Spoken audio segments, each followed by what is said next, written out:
الحمد لله نحمده ونستعينه ونستغفره ونؤمن به ونتوكل عليه ونعوذ بالله من شرور أنفسنا ومن سيئات أعمالنا من يهده الله فلا مضل له ومن يضلله فلا هادي له ونشهد أن لا إله إلا الله وحده لا شريك له ونشهد أن سيدنا وحبيبنا ونبينا ومولانا محمدا عبده ورسوله صلى الله تعالى على خير خلقه محمد وعلى آله وأصحابه وبارك وسلم تسليما كثيرا كثيرا أما بعد فأعوذ بالله من الشيطان الرجيم بسم الله الرحمن الرحيم يا أيها الذين آمنوا لا تكونوا كالذين كفروا وقالوا لإخوانهم إذا ضربوا في الأرض أو كانوا غزا لو كانوا عندنا ما ماتوا وما قتلوا ليجعل الله ذلك حسرة في قلوبهم والله يحيي ويميت والله بما تعملون بصير ولئن قتلتم في سبيل الله أو متم لمغفرة من الله ورحمة خير مما يجمعون وَلَئِن مُتُّمْ أَوْ قُتِلْتُمْ لَإِلَى اللَّهِ تُحْشَرُونَ فَبِمَا رَحْمَةٍ مِّنَ اللَّهِ لِنتَ لَهُمْ وَلَوْ كُنتَ فَظًّا غَلِيظَ الْقَلْبِ لَانفَضُّوا مِنْ حَوْلِكَ فَاعْفُ عَنْهُمْ وَاسْتَغْفِرْ لَهُمْ وَشَاوِرْهُمْ فِي الْأَمْرِ فَإِذَا عَزَمْتَ فَتَوَكَّلْ عَلَى اللَّهِ ان اللہ یحب المتوکلین۔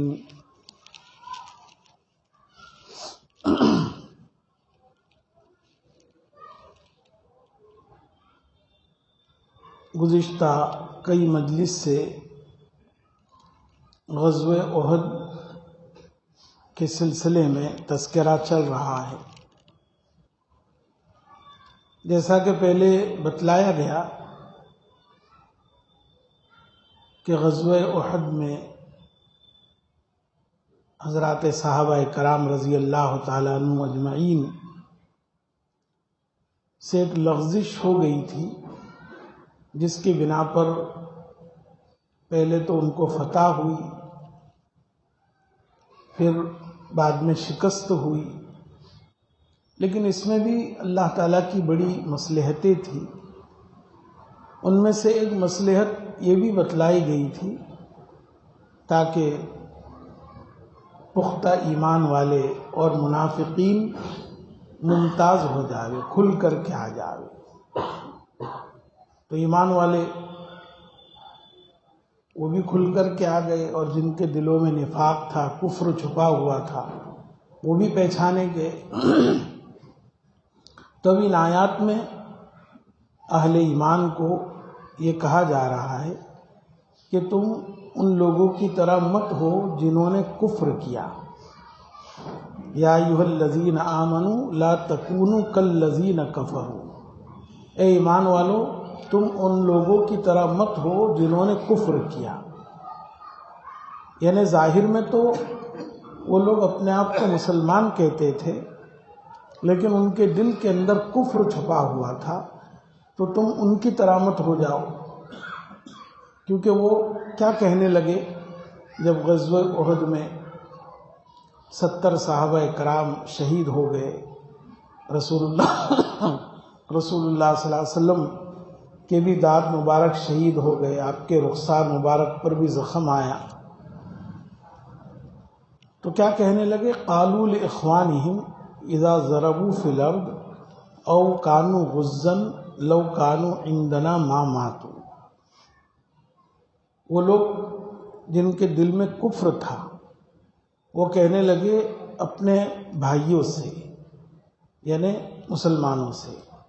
ظاہر میں وہ بھی اپنے آپ کو مسلمان ہی کہتے تھے، تو اپنے بھائیوں سے کہنے لگے جب کہ یہ مسلمان بھائی اللہ کے راستے میں نکلے یا کہ غزوے اور جہاد میں نکلے،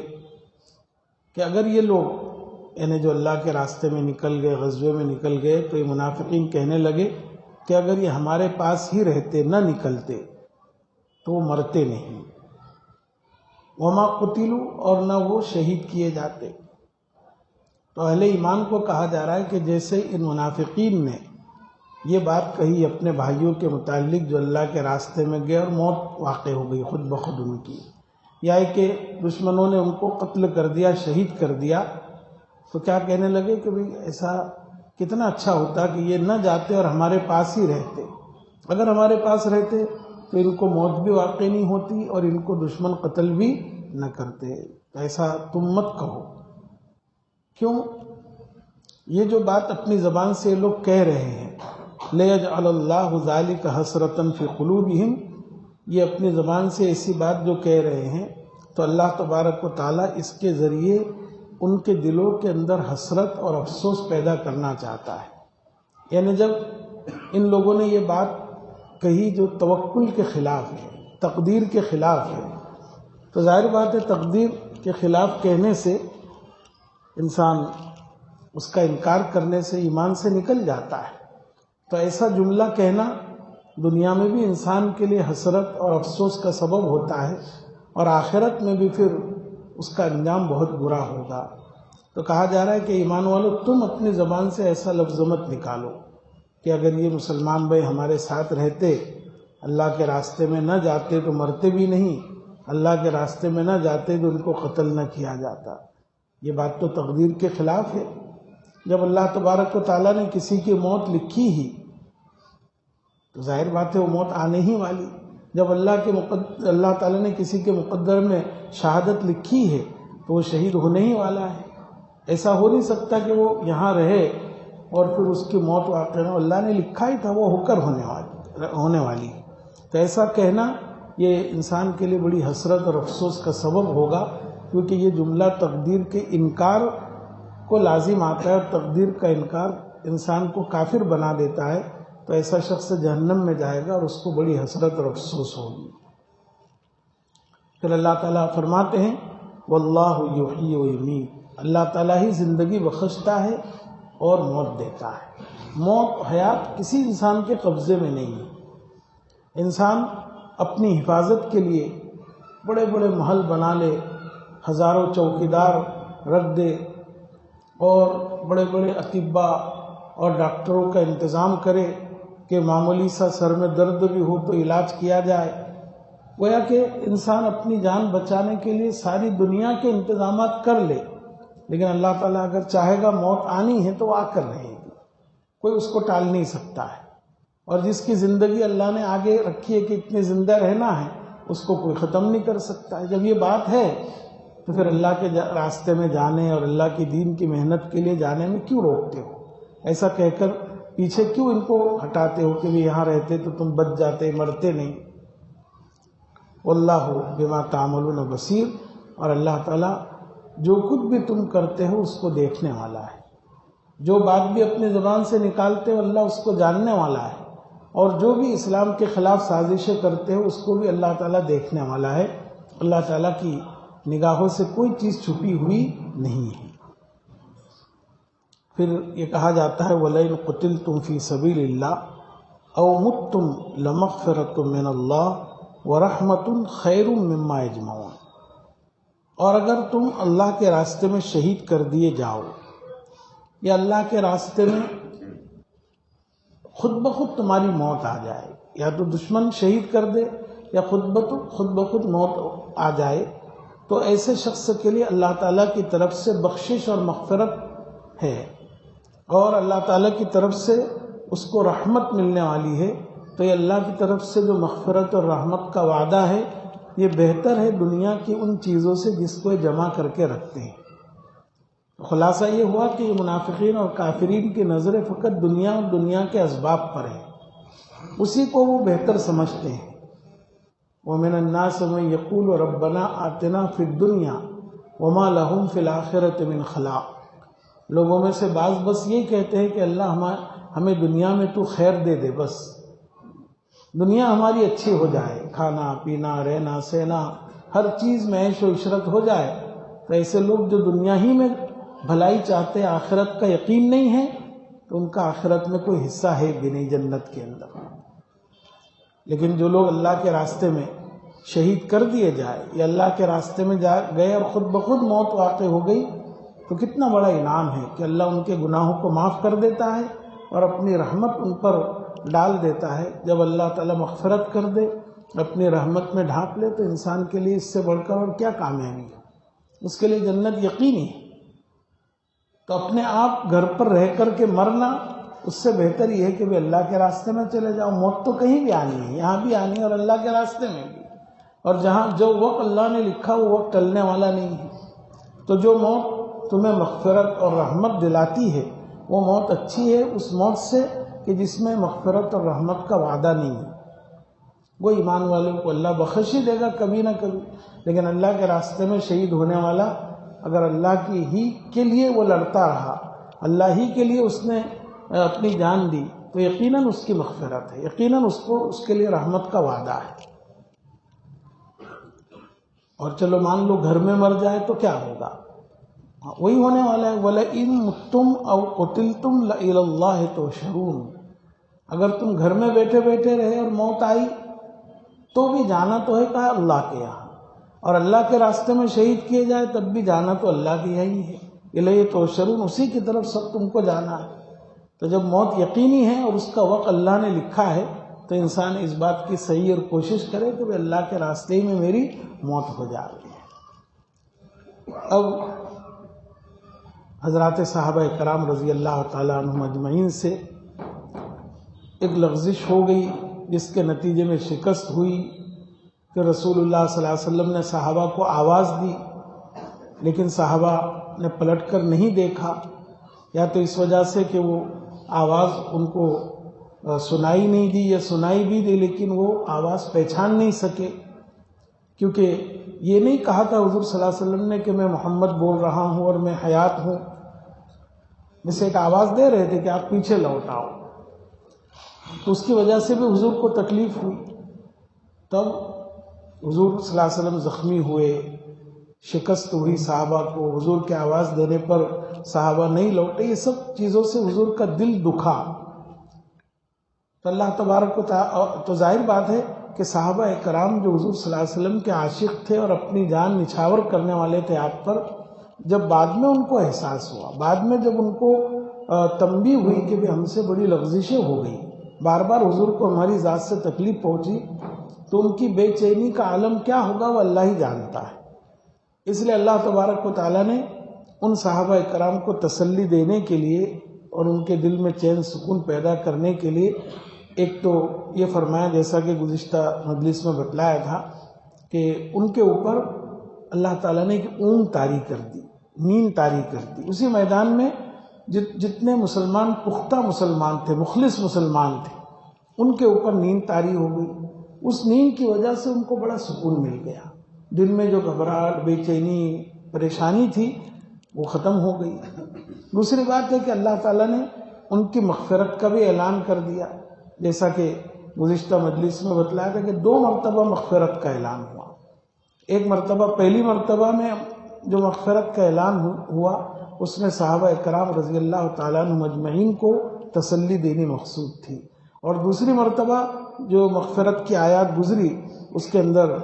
جیسے بتلایا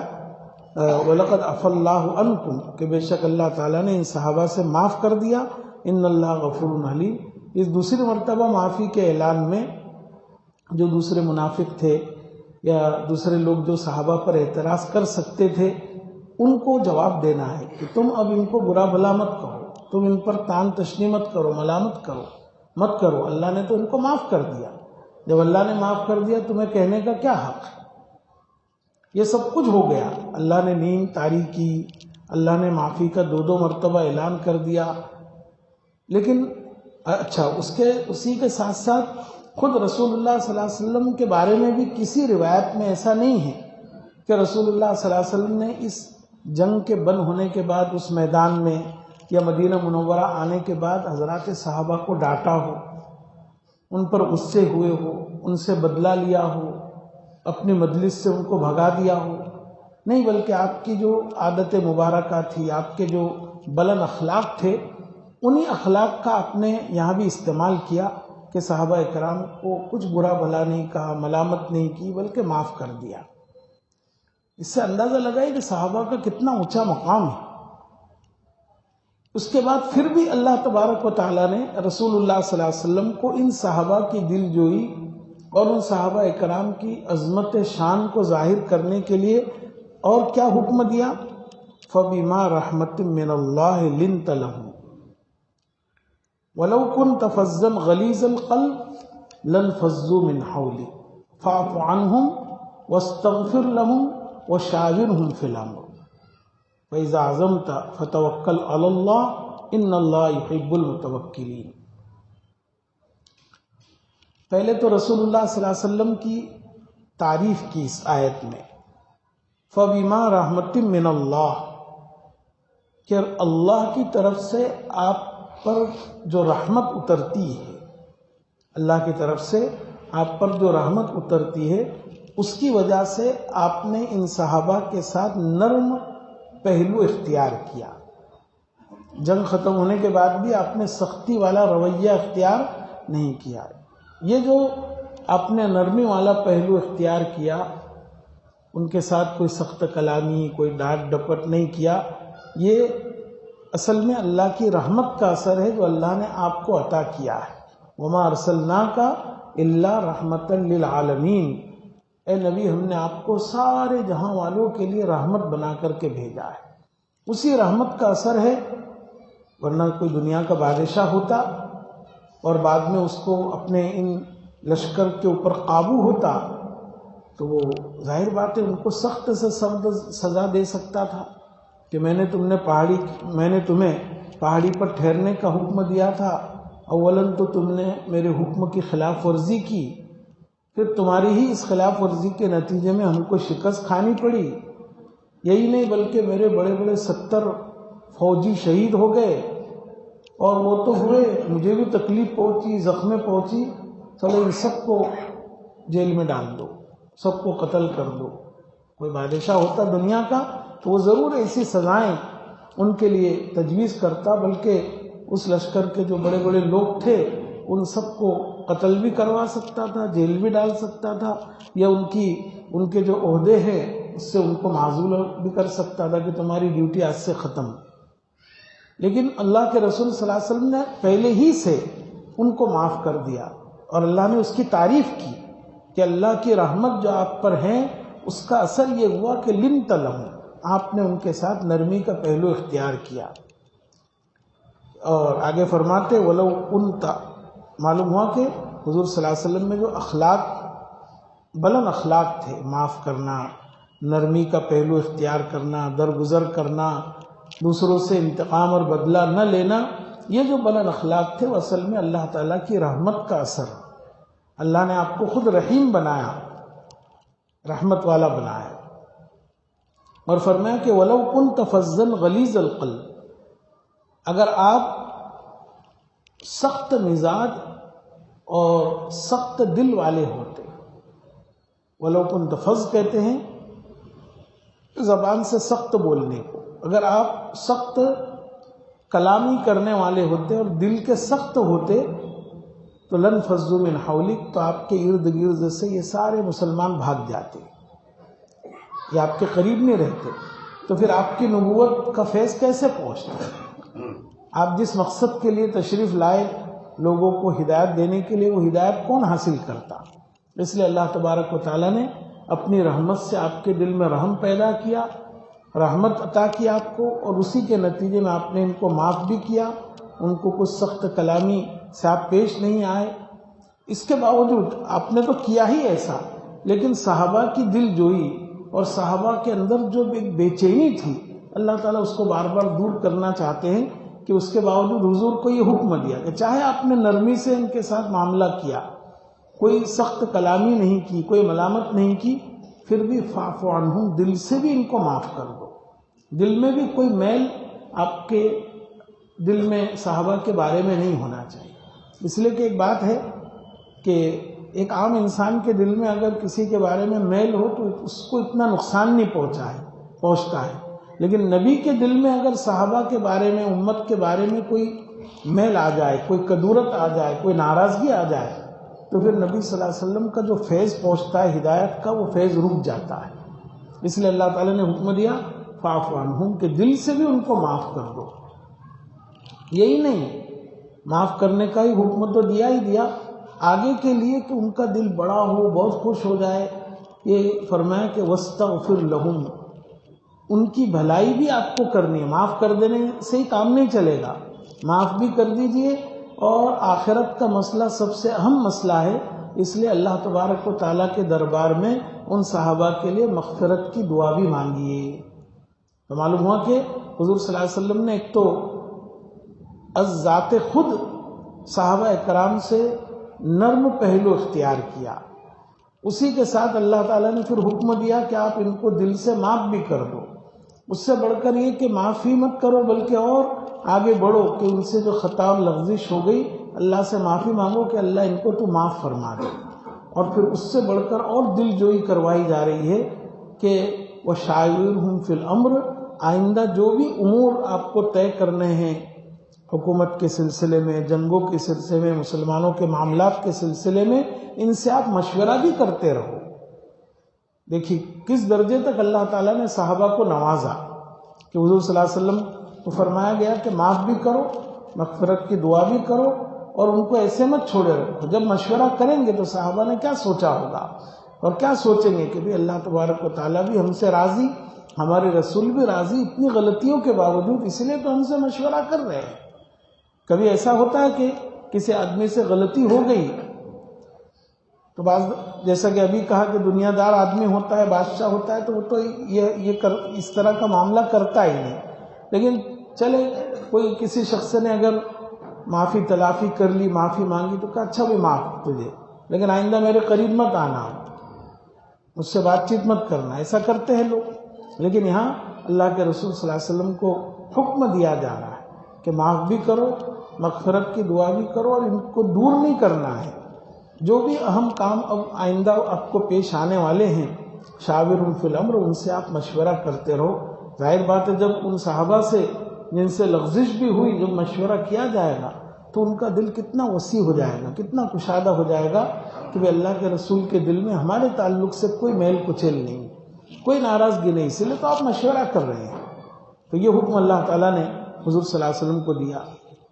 اور آگے پھر فرمایا فَإِذَا عَزَمْتَ فَتَوَكَّلْ عَلَى اللَّهِ۔ اب صحابہ سے مشورہ کیا آپ نے،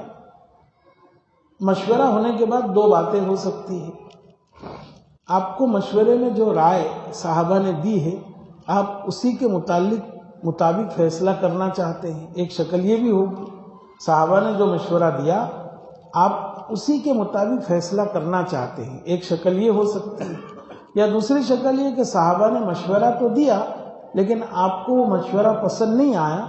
آپ اپنے طور پر اس کے خلاف فیصلہ کرنا چاہتے ہیں، تو دونوں کا اختیار ہے۔ اس لیے دیکھو دعوت و تبلیغ میں بھی مشورے کی بڑی اہمیت ہے، اور اس کے آداب میں سے یہ ہے کہ بھئی امیر صاحب جب مشورہ کرے اپنی اپنی رائے پیش کرو، لیکن اس پر اصرار مت کرو کہ میری رائے مانو، اپنی رائے پیش کر دو۔ امیر کو اختیار ہے، چاہے تو آپ کی رائے پسند کر کے اس پر فیصلہ کرے، چاہے تو پھر آپ کی رائے کو رد کر دے اور اس کو جو مناسب لگے وہ فیصلہ کرے، یا کسی ساتھی کی رائے کو رد کرے، کسی کی ساتھی کی رائے کو کیا کرے، قبول کرے۔ دونوں تینوں شکل ہو سکتی ہے۔ اس کے بعد کہا جا رہا ہے کہ اگر فَإِذَا عَزَمْتَ، جب آپ نے مشورہ کرنے کے بعد کسی کام کے کرنے کا آپ ارادہ کر لے یا نہ کرنے کا ارادہ کر لے، دونوں صورتوں میں، ساتھیوں کے مشورے کو قبول کرنے کی وجہ سے یا آپ نے نہیں قبول کیا، اپنے طور پر فیصلہ کرنا چاہتے ہیں، مشورے کی رائے کو رد کر کے، دونوں صورتوں میں آپ کو بھروسہ اللہ پر کرنا ہے۔ فتوکل علی اللہ، اسباب پر بھروسہ نہیں، یہ تو ظاہری اسباب ہے۔ مشورے میں جو بات طے ہو جائے کہ ہاں فلاں کام ہمیں کرنا ہے، تو یہ نہ سوچئے کہ ہم نے یہ اسباب جو اختیار کیے اسی پر ہمیں کامیابی ملے گی۔ کامیابی کا ایک طریقہ ضرور ہے یہ دنیا میں، لیکن آپ کی نظر، ایک ایمان والے کی نظر اللہ پر ہونی چاہیے کہ اب مشورے کے بعد یہ کام ہو گیا، اب کامیابی عطا کرنے والا اللہ ہے، اسی پر بھروسہ کر کے آگے قدم بڑھانا چاہیے۔ یہ سب ہدایت ان آیتوں کے اندر ہمیں دی جا رہی ہے۔ ان اللہ یحب المتوکلین، اور کہا جا رہا ہے کہ بے شک اللہ تعالیٰ بھروسہ کرنے والوں کو، یعنی اللہ پر بھروسہ کرنے والوں کو محبوب رکھتا ہے۔ معلوم ہوا کہ ہر کام میں انسان اس نقطے کو اپنے سامنے رکھے، تجارت کر رہا ہو، بزنس کر رہا ہو، کوئی معاملہ کر رہا ہو، تو اس صورت میں جو اسباب ہے جائز طریقے سے ان اسباب کو اختیار کرے آدمی، لیکن نظر اللہ پر ہو، اور اس کے لیے دعا کرے آدمی کہ اللہ میں نے تو سبب کے درجے میں یہ راستہ اختیار کیا، اب کامیابی دینے والا تو ہی ہے۔ تو یہ ہے توکل، یہ بھروسہ۔ ایسے توکل کرنے والوں کو اللہ تبارک و تعالیٰ پسند کرتے ہیں، ان سے محبت رکھتے ہیں۔ اس کے بعد ان آیات کے اندر ایک مربی، تربیت کرنے والا، ایک مصلح، اصلاح کرنے والا، ایک استاد یا ایک شیخ یا ایک داعی اللہ کی طرف دعوت دینے والا، ان کے لیے کیسی اہم ہدایتیں ہیں، انشاءاللہ یہ پہلو پر آئندہ مجلس میں گفتگو ہوگی۔ اسی طرح مشورے کے سلسلے میں 5 باتیں بڑی اہم مفسرین نے ذکر کی ہے، وہ بھی انشاءاللہ بعد میں عرض کیا جائے گا۔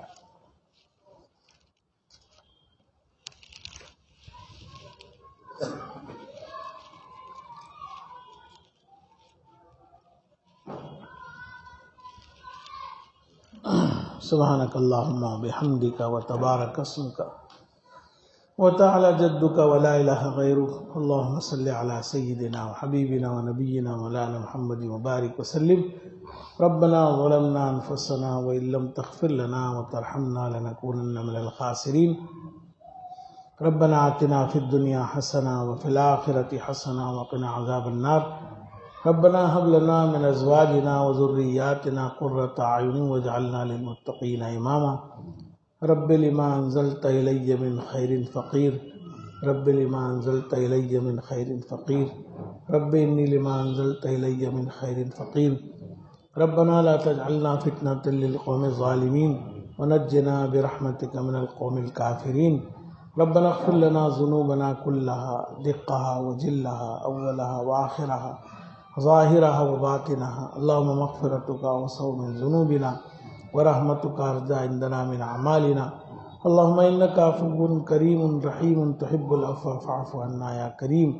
لا الہ الا اللہ الحلیم الکریم، سبحان اللہ رب العرش العظیم، الحمد للہ رب العالمین۔ نسألك موجبات رحمتك وعزائم مغفرتك والغنیمة من كل بر والسلامة من كل اثم، لا تدع لنا ذنبا الا غفرته ولا هما الا فرجته ولا هما الا فرجته ولا هما الا فرجته ولا ضرا الا كشفته ولا كربا الا نفسته ولا مريضا الا شفيته ولا دينا الا قضيته ولا حاجة هي لك رضا الا قضيتها يا ارحم الراحمين۔ اللهم زدنا ولا تنقصنا، واعطنا ولا تحرمنا، واكرمنا ولا تهنا، وآثرنا ولا تؤثر علينا، اللهم استر عوراتنا وعامر روعاتنا، اللهم انا نجعلك في نحورهم ونعوذ بك من شرورهم فسيكفيكهم الله السميع العليم۔ ربنا تقبل منا انك انت السميع العليم وتب علينا انك انت التواب الرحيم۔ سبحان ربك رب العزة عما يصفون وسلام على المرسلين والحمد لله رب العالمين۔